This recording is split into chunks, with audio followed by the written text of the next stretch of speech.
Welcome, Coaches Roundtable. I'm Ed Cody. Welcome our guest, Pittsburgh Post-Gazette sports writer and Steeler insider Ray Fittipaldo. Ray, 3 weeks away and camp opens. How excited are you? Yeah, and I keep telling people it's going to be one of the more interesting training camps that I've covered, and I've been covering the Steelers for almost 2 decades now. So this Aaron Rodgers storyline is going to carry us through the season, and it should be really cool to see what the fans think once Latrobe gets here in a couple of weeks. Well, Aaron Rodgers signed and ready to go. So could the theme song for 2025 be Happy Days Are Here Again? It could be. It could be a lot of other songs as well. We'll have to see how it goes. Aaron's 2 years in New York did not go great. He had the injury the one year that pretty much wiped out the entire season. And then last year they were 5-12. So, I think Mike Tomlin believes he still has something left, but I think Aaron also wants to prove that, maybe he can get back to where he was in those Packers years. And listen, the last couple of years with the Packers, they were still a good football team.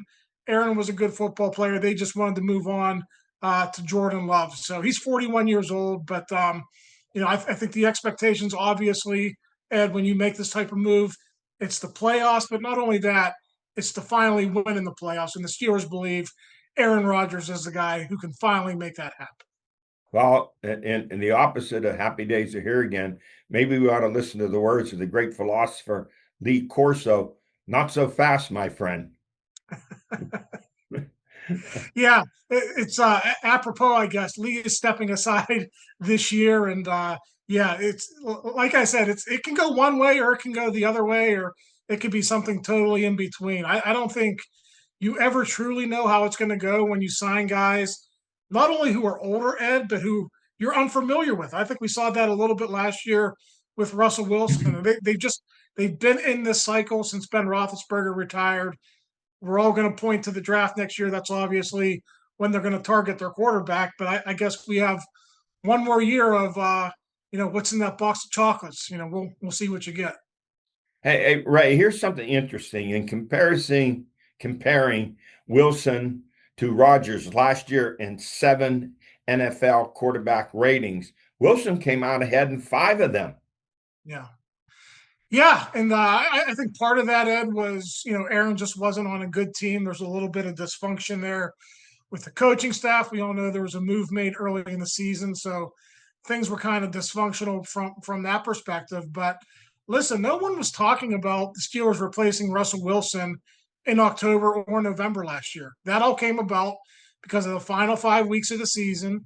How that season ended, they didn't score more than 17 points in any of those games. And of course, there was that discord between Russell and the coaching staff, and most notably Arthur Smith. So that's why we're in this position right now. We'll see if the marriage between Arthur and Aaron could be, better. And if you're Mike Tomlin, it has to be like whatever happened last year with Russell and Arthur. Mike has to put a stop to it this year if he sees it going down that road. To me, that's one of the more important things that Mike Tomlin has to do. He has to be able to manage that situation between the play caller, the OC, and his quarterback, who, as we all know, wants to have a little bit of authority and freedom in any offense that he plays in. Well, Ray, you look at the Indy 500. The owner buys a car, fixes it, loads it up, gets it ready, but at some point he has to turn the keys over to the Yeah. driver. Are the Steelers going to turn the keys of this offense over to Aaron, unlike what they did with Russell Wilson Right. when they said after that Cincinnati game, what he throw for 500? And Tomlin Yeah. told him, or told Smith, who told Wilson, that's it. You Yeah. run the play that was called. Yeah, it's a great analogy, and I think the Steelers are going to have to do that with Aaron Rodgers. I mean, this guy he's got one of the best resumes ever for an NFL quarterback. What he does at the line of scrimmage to get his team into the best place possible is one of the reasons why he's one of the best, say, top 5, top 10 quarterbacks of all time. So if you're the Steelers and you're Mike Tomlin and you're Arthur Smith, why would you negate that? Why would you fight against that? I think they would want to take that, make that their advantage and take advantage of that. And give Aaron some freedom, let him be a leader in that huddle, and let him call his own plays if it comes to that. Listen, last year with Russell Wilson, he would go to the line of scrimmage with maybe 2 plays. If the one look didn't present, he'd call the other play. He wasn't able just to call, hey, we're gonna call a pass play. We're gonna do something totally different. He did not have that freedom. I think with Aaron Rodgers at quarterback, they'll probably build some stuff in so he does have some of that freedom, and they're able to do a little bit more at the line of scrimmage. Here's what has me scratching my head. You're referring to Aaron as a gap quarterback. Let's just say he does win this playoff game. The Yeah. Steelers finish 11-7. They're not getting a good draft pick. So what Right. do? You let him go, or do you bring him back? Now what's the scenario? Yeah, I think there could be a scenario like you said. I don't know how likely it is, but yeah, if they win 11, 12 games and one of them's a playoff game, then you sit back and you say, okay, Aaron, come back. We're picking 27th in the draft. We'll pay you something similar, but we are going to use those draft resources and we are going to try to trade up and get a quarterback that we can develop for you. And I think Aaron would be totally understanding in that situation. I don't know that he's like Tom Brady and wants to play until he's 44 or 45 years old.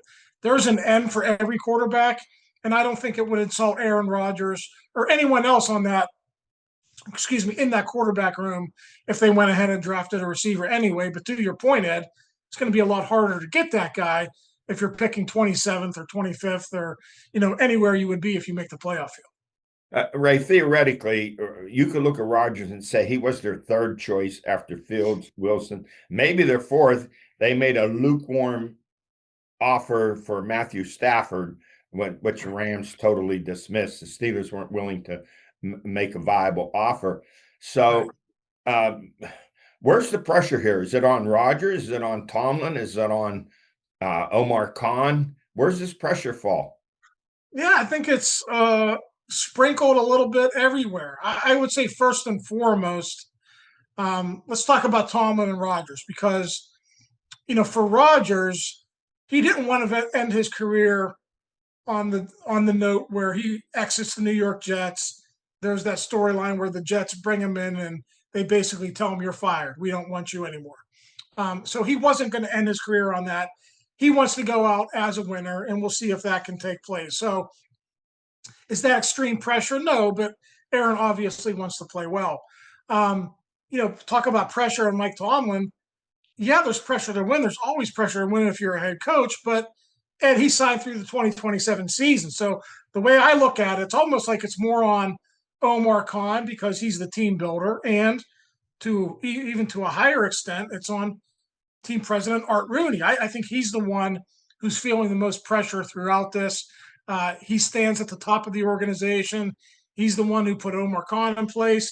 He's the one who decided to keep Mike Tomlin in place with a long extension when a lot of people thought it was when they thought 3 years was a little bit too long. So in the end, I think it's probably Art in the front office, but certainly Aaron and Mike will be feeling that pressure as well. High expectations. It's pretty much playoff run or bust this year, and we'll see if they can make it happen. Well, when you say high expectations, we could look towards the end of the season. If it's very successful, a playoff win, which I haven't done in 8 years. If this thing goes belly up, then you say the Steelers made a move of desperation that didn't work out, and then where do you go from there? Yeah, it's a fascinating circumstance when you look at it from that type of perspective.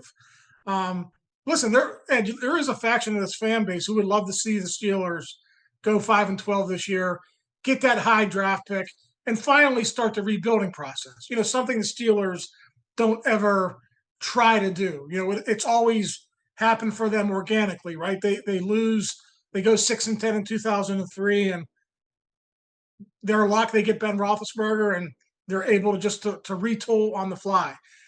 They've kind of been in that position now for about 5 years since Ben Roethlisberger retired, and it's a difficult process. So, listen, if it does happen organically, I don't think you're going to hear a lot of complaints from Steelers fans. I think a lot of people view this last 4 or 5 years as, just sort of kicking the can down the road, right? We're still going to try to compete for the playoffs, but it's an aging roster. So, like I said, it should be fascinating to see how it all works out this year. But me personally, looking at that schedule, very manageable early. I think they can get some wins early and still sneak into the playoffs, and then it'll be game on from there. We'll see if Aaron can finally be the guy to get them over the top. Hey, Ray, always great to have you on. Next time, we're going to talk about the elephant in the room and a contract with TJ Watt. Yep, right before training camp. Should be fun. All right. Hey, thanks, Ray. Have a good rest of your summer. You too. Thanks. I'll be right back with Alan George. Hi, I'm Alan Hassler. And I'm John Moffey. The name Armstrong reflects more than just a company. It's a promise. While others focus on the short term, we're building for a future that's limitless. From the dawn of cable television to the rise of the digital age, we've delivered cutting-edge technology like our advanced fiber network that redefines what's possible. Guided by our core values, we've proudly served and strengthened communities like yours for over 60 years. I'm back, joined to my right by the Swami George Abraham, to my left, the Tiger Albert Campman. Let's go to Spotlight. Guys, it's the end of the scholastic season, a long year, and let's go to honors. The 2025 Pittsburgh Post-Gazette All-Area All-Stars in baseball. The Player of the Year, Riverside pitcher Zach Hare, 10-0, 0.6 ERA, and pitched a record 34 consecutive hitless innings. He also batted .405. He's headed to the Rock. What a year. Yeah, amazing. They had three pitchers, and Hare took over and just dominated. But they had Lucarella, a Division Garvin going to Slip Rock also. They have three pitchers on the same staff. That's why they have two state championships with that group. But Hare's the one who took over in the playoffs, yes. And then softball, the all-area team, Lexi Haynes, the pitcher from Seneca Valley, our female athlete of the year. She's headed to Clemson. Kaylee Henney, Pine Richland senior catcher, she's headed to Pitt. And Kiera Mangieri, a Newcastle senior shortstop. And the player of the year, Addison Fry, senior pitcher from Neshannock, led them to a WPIAL state championship. And she's going to Providence, you said. 101. You want to get full scholarships? Yeah. Be a softball pitcher. No. There's money how about a out there. game between Haynes and 0-0 for 25 innings? They call it after 30 innings. No, that girl at Union was like that. There are a ton of scholarship pitchers. It's incredible. You don't see it in other sports.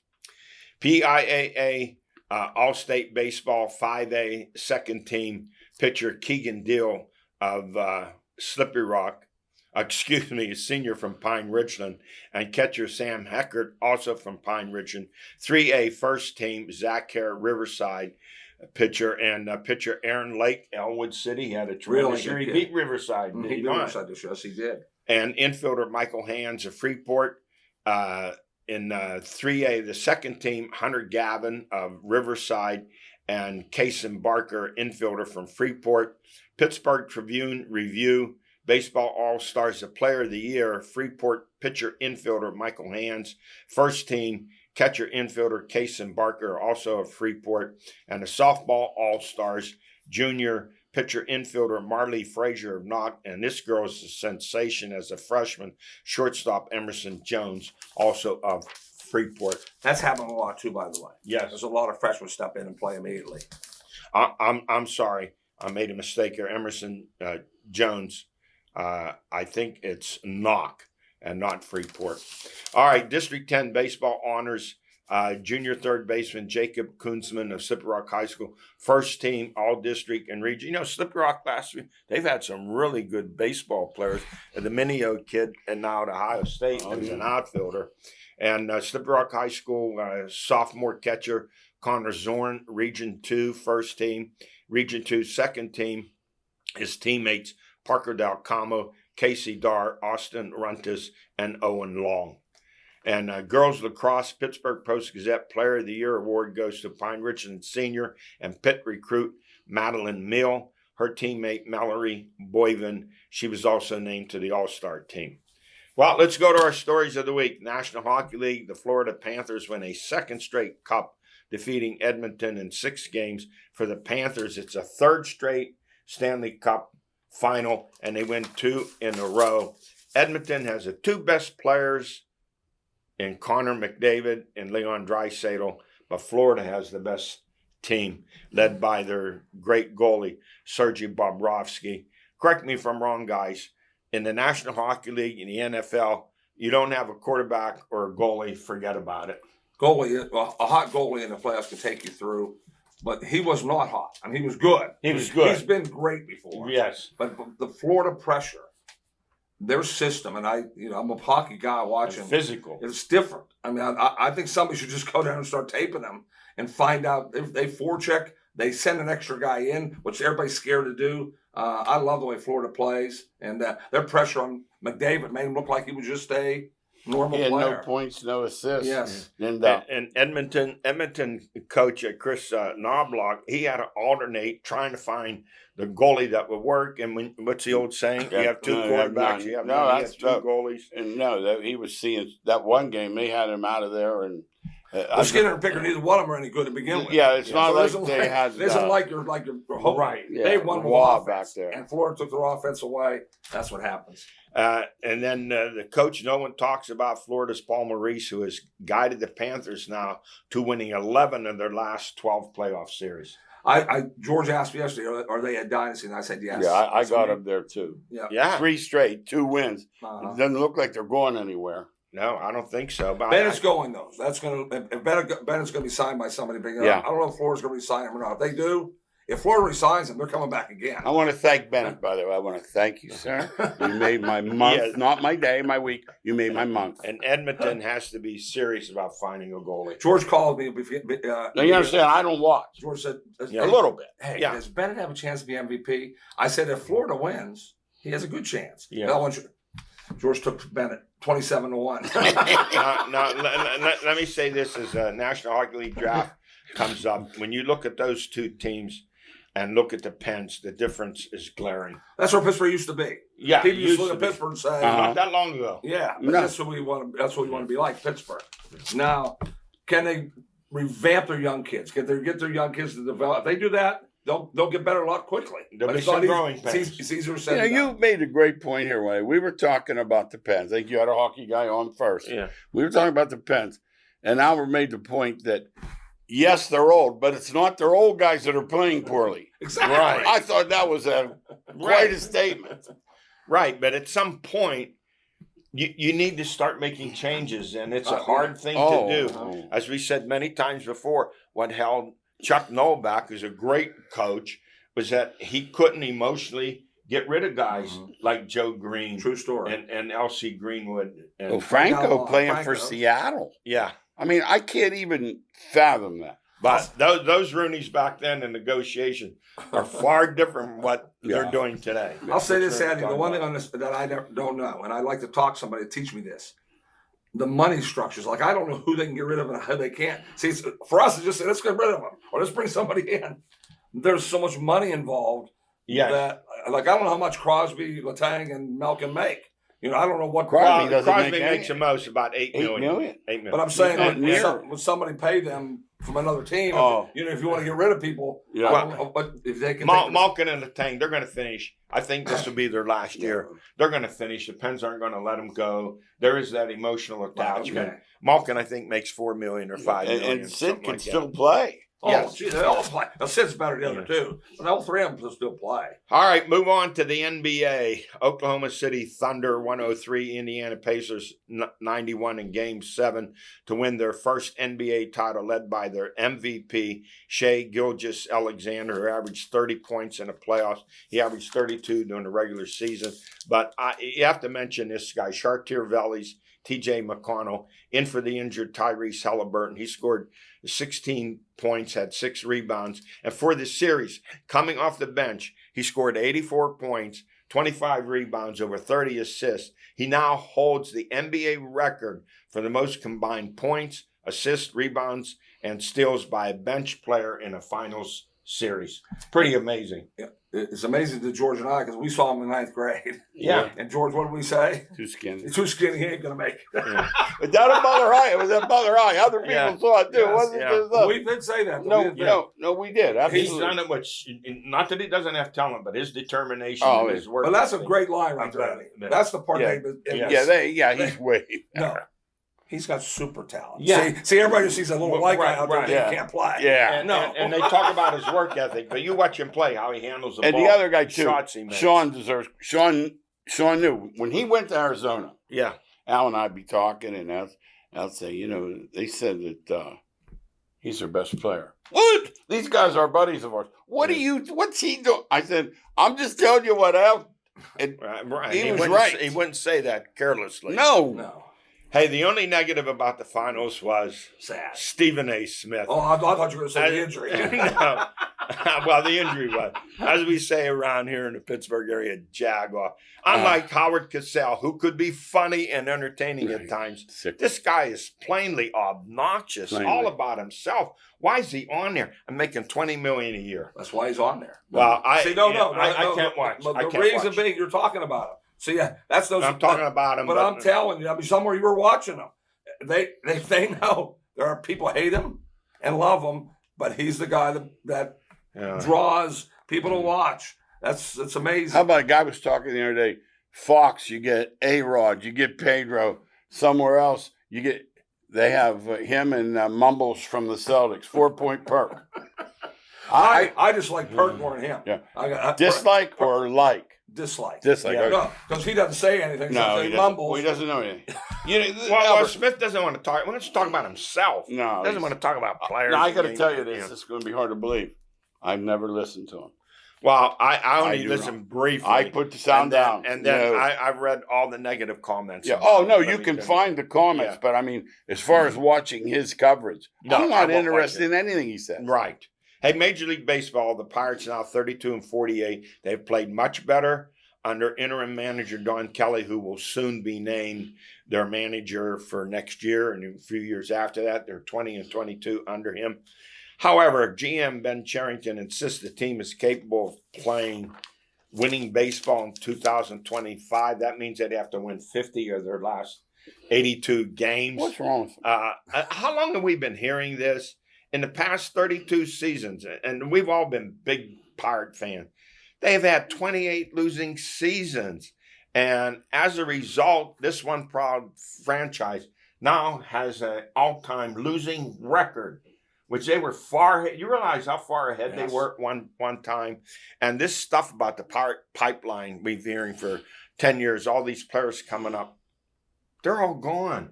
That's the reason they lose, though. So you have to put that. They did have a pipeline. Yeah. But they don't pay them to keep them. Right. Remember the days, and I'm going back, telling when you brought up a Clemente, a Stargell, and now Oliver, Richie Hebner, Bob Robertson. So they stayed with the Pirates, and then the Pirates augmented them with getting trades for Bill Madlock, Tim Foley, Phil Garner. Those days are over. And so this stuff, where they're going is where? Well, here's the sad part. And I said they'd win this year. I said they'd win because I thought they'd have one of the best pitching staffs in the Major Leagues. They did. They have proved it. They have outstanding pitching. They just did not go out and get a couple players hitting wise. And only the Pirates could have a guy like Hayes go down the truth. Reynolds go down. I mean, it's hard to believe. Yeah. How do you say it, George? Only Pittsburgh. Yeah. Good point about Hayes. Great fielder. But your third base, first base combinations, they should combine. But they didn't know that. Hayes was supposed to be a hitter. 2 homers. You want to be a good team. The third base, first base hitting combination corner outfield should be like 40 home runs, 150 RBIs combined. He's the worst. He has 2 homers. Now, the other thing, O'Neill Cruz. Does he have talent? Yeah. Stop calling him a phenom. Phenoms don't hit 215 and make repeated errors in the outfield. Most overrated player in Major League Baseball. Just because he hits the ball hard. Yeah. He throws it hard over their head, velocity, too. And throws it hard. Yeah. Does not make you a great player. No. Let's put it together. And the other thing, too. Chase the ball. Yes. When you go through your legs, chase it. Hey, July 31st is a trade deadline. There should only be one sacred cow, and that's Paul Skeens. Everyone else should be in the table. I'm thinking teams will come around like for relievers, Bednar and Santana. Bednar has really turned it around. His ERA is now under 3. I think teams like the Yankees or the Dodgers, they're going to come around and try to make a deal. I would think so. Get 2 players. Yeah. Not prospects. Yeah, right. But they do know that Pittsburgh is looking to give people away, they won't offer much. See, That- that's the problem. You can't just give them away. No. You have to get something Yeah. in return. Well, if you have a major league, you're going to trade Bednar. You should say we don't want a minor league player. No. We want someone off your roster who's a good player. Quid pro quo. Say what? Reynolds and McCutcheon have complained about the baseballs not carrying. Let's see. There are 21 players in the majors with 15 or more homers, 7 with 20 or more homers. What are they talking about? What baseballs are They both don't hit the ball very well. That's what I'm saying. Kyle Raleigh's got 32. It's traveling for him. Right, it's traveling for them. Yeah. Here's a Pirate future. I quote the great William Shakespeare, the past is prologue. That is what it That's is. all we need to know. Yeah. All right. Albert said the best. They play to their baseball card also. Yeah. All right. The NFL, the servant leader, that's what he calls himself now, Aaron Rodgers. He's signed, sealed, and delivered. Now the Steelers can focus on TJ Watt, or should they? And before we go to him, what does Rodgers mean he's the servant leader? Well, he knows the right words to say. I mean, he's always been that way. He's really intelligent. I mean, I'm truly intelligent. He knows what to say and bring him in. He has them eating out of his hand like you're feeding a deer that comes up to the door, you know. They already, Kabali said on Twitter, can't wait till tomorrow. Aaron Rodgers is on McAfee. Tomorrow. Well, I was today, Tuesday. Yeah. And I said this to Ray Fittipaldo. You have an Indy race car driver. Yeah. All right. The owner buys the car, fixes it, loads it up. On the day of the race, he has to give the keys to the driver. Right. Are the Steelers giving Rodgers the keys to this offense? Well, there's no doubt they are. Yes. There's not a question. They're going to let him call the They're plays. not You bringing think him so? in without being able to All right. audible. He We'll wouldn't see. come. All right. Now, what to do with Watt? Oh. He makes $27 million a year. What is he looking for? 40. He's 30. He wants more than the kid from Miles Browns. Garrett. No, Yeah. absolutely not. And what are they afraid about trading him? He's 0-5 in the playoffs. He's a Hall of Famer. Don't get me wrong. He's a great player. But it's time to maybe bolster that offense a little bit more. There are teams out there might be interested in teams that are contending. He could put you over the top. Now, his last 5 games didn't have a sack. I know. And that's the reason I remember 2 years ago I said, no, don't ever get rid of him because he played every down and he was dominant. He's not dominant anymore. No. I'm talking about completely dominant. I'm playing the game and he just dominates the game. Well, you know, the NFL, they've adjusted to these outside rushers. It's a different game. Hey, as we finish here, high school basketball, the PIAA has put a hold on the shot clock for next season, even though 30 states have a shot clock rule. What do you guys think about it? I've always been against it. I don't like it. You're against it? I've always been. I like. Let's put it this way: how many games do you see 4-0 during the year? You don't see any. They all stop off. But you might see a 37-35 game. Yeah, guard That's them. okay. Guard them. They'll get rid of it. Hey, Good that's line, it for us. Thanks for joining us. We'll see you next time.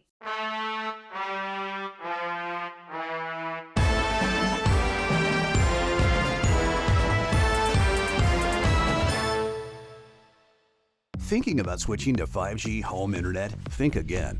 Unlike Zoom from Armstrong, 5G home internet is delivered by a cell tower. The further away you are, or the more devices connected to that tower, the slower your internet is. Cell phone providers also play favorites. When their networks get busy, calling and texting wins, and your home internet pays the price. Stick with Armstrong to get more data, more speed, and internet whenever you need it, not whenever they want. Armstrong, keeping you connected.